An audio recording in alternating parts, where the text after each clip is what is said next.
aki mobil dengan transmisi CVT. Beda nggak sih sama mobil dengan transmisi lainnya? Yuk kita bahas.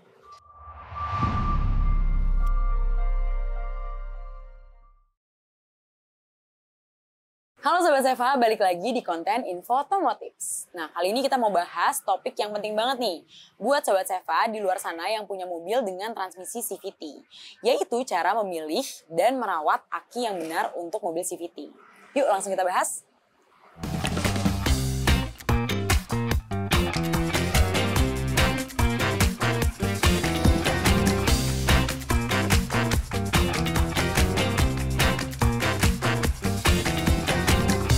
Pertama-tama perlu banget untuk bahas cara memilih aki yang tepat buat mobil CVT. Nah, CVT sendiri atau Continuously Variable Transmission itu punya kebutuhan yang agak berbeda nih sob, dibandingin dengan mobil transmisi manual atau transmisi otomatis yang konvensional. Jadi, milih akinya harus sesuai karena itu krusial banget. Pertama, pilih aki dengan kapasitas yang sesuai. Pastiin kapasitas yang dipilih sesuai dengan rekomendasi dari pabrikan mobil. Biasanya kapasitas akinya ditentuin berdasarkan kebutuhan daya dari sistem listrik mobil termasuk CVT. Nah, yang kedua, pertimbangkan jenis akinya. Ada beberapa nih jenis aki, kayak aki basah atau aki kering. Nah, itu untuk mobil CVT, aki dengan teknologi kalsium-kalsium atau maintenance free itu seringkali jadi pilihan yang tepat atau lebih baik nih untuk ketahanan dan performanya yang lebih stabil. Nah, yang ketiga, cek kualitas dan merek. Tentunya akinya harus dari merek yang terpercaya nih ya sob. Dan juga merek-merek yang terkenal dan biasa menawarkan produk dengan kualitas yang terjamin, dengan pastinya tentunya yang paling penting adalah garansi yang memadai. Nah, setelah memilih aki yang tepat, jangan lupa juga untuk merawat akinya dengan baik nih.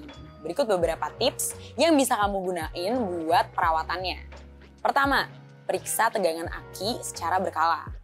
Gunain voltmeter untuk memeriksa tegangan aki secara berkala. Nah, tegangan aki itu sendiri yang sehat biasanya sekitar 12,4 hingga 12,7 volt.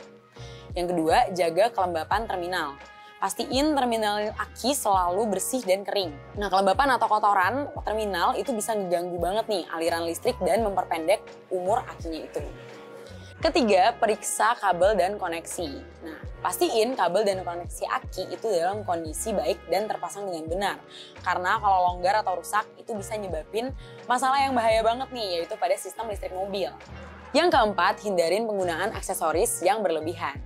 Nah, aksesoris kayak lampu tambahan, terus juga sistem audio yang berlebihan, atau even penggunaan daya pengisian gadget yang berlebihan, itu bisa bahaya banget buat aki karena bisa memperpendek umur aki tersendiri. Nah, pastinya perlu banget untuk menggunakan aksesoris dengan bijak, biar aki tetap awet dan juga mobil CVT kamu tetap optimal. Nah, yang kelima, perlu banget dipastiin bahwa alternator aki itu berfungsi dengan baik. Alternator berfungsi untuk mengisi daya listrik atau daya aliran listrik ke mesin mobil. Nah, jika alternatornya itu bermasalah, akinya nggak akan terisi dengan baik dan bisa menyebabkan aki cepat habis. Jadi harus melakukan pengecekan secara berkala gitu ya tentunya, dan diservis juga alternatornya secara rutin untuk mastiin fungsinya berjalan dengan baik nih sob. Nah, walaupun aki udah dirawat dengan baik gitu ya, pastinya dia punya umur pemakaian. Biasanya itu kalau misalnya rutin, mobil operasional itu sekitar 2-3 tahun. Nah, apa sih tanda-tanda atau indikator bahwa akinya itu udah aus atau udah tidak berfungsi secara normal?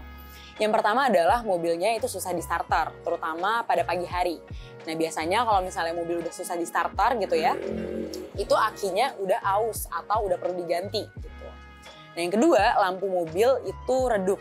Nah, karena aki ini juga penyalur daya listrik ke mobil dan lampu sendiri itu memerlukan daya listrik gitu ya. Aki ini sangat krusial untuk penggunaan lampu mobil. Jadi kalau misalnya lampu mobilnya udah mulai redup, itu perlu dicek tuh sob untuk akinya. Nah, yang ketiga itu bunyi klakson udah mulai melemah. Just like lampu yang tadi udah dibahas, klakson juga menggunakan daya aki gitu ya. Jadi kalau misalnya bunyi klaksonnya udah mulai melemah gitu ya, kalau misalnya kita biasa pencet bunyinya lebih kencang gitu, biasanya akinya itu udah mulai bermasalah atau udah mau habis gitu. Nah, terakhir yang keempat itu tegangan aki itu rendah gitu. Jadi kalau misalnya Sobat Seva lagi servis aki secara rutin gitu ya, terus habis itu tegangannya rendah di bawah 12,4 atau 12,7 volt, itu biasanya harus udah diganti. Gitu. Jadi 4 tadi adalah tanda-tanda kalau misalnya akinya itu udah perlu diganti gitu. Jadi emang aman ya kalau misalnya memang di servis secara rutin, itu kita udah bisa notice tanda-tanda atau indikator keempat indikator ini gitu ya. Nah itu dia Sobat Seva, cara memilih aki buat mobil dengan transmisi CVT yang benar. Nah jadi udah tahu nih cara ngerawatnya, servis berkalanya, jangan sampai ganti aki pas mobilnya udah mogok dan bener-bener nggak bisa nyala ya Sob. Nah, sekian untuk tips kali ini di Infotomotif. Semoga bermanfaat nih buat Sobat Seva yang di luar sana punya mobil dengan transmisi CVT. Oh iya, kalau misalnya kalian punya tips lainnya nih dengan cara memilih aki atau cara merawat gitu ya, in general boleh ya komen di bawah.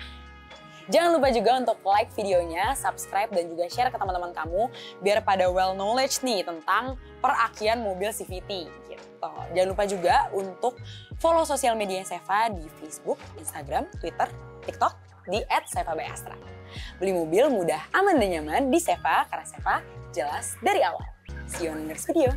Dadah!